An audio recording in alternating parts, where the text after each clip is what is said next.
کہ جب کسی کا وقت آ جائے تو اللہ تعالیٰ ایک سیکنڈ بھی آگے اور پیچھے نہیں کرتا، حتیٰ کہ جس کی روح کو قبض کر لیا جا رہا ہوتا ہے وَأَنفِقُوا مِمَّا رَزَقْنَاكُم مِّن قَبْلِ أَن يَأْتِيَ أَحَدَكُمُ الْمَوْتُ فَيَقُولَ رَبِّي لَوْلَا أَخَّرْتَنِي إِلَىٰ أَجَلٍ قَرِيبٍ، اے اللہ ایک second, 2 second, 10 second, 1 minute, 2 minute کی مہلت دے دے تاکہ میں واپس جا کے کچھ وصیت ہی کر دوں کہ یہ جو میں نے مال ساری زندگی کمایا تھا آگے تو لے کے جا ہی نہیں رہا، تو کم از کم غریبوں میں ہی بانٹ دیا جائے، کم از کم مسجدوں میں لگا دیا جائے، کم از کم دین کے کاموں پہ لگا دیا جائے۔ تو اللہ تعالیٰ نے کہا جب وقت آ جائے پھر ایک لمحہ بھی آگے پیچھے نہیں ہو سکتا۔ 60 سال کی زندگی دی تھی، 40 برس کی دی،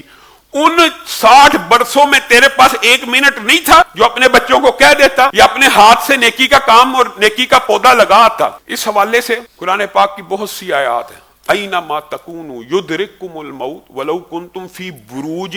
مشیدہ،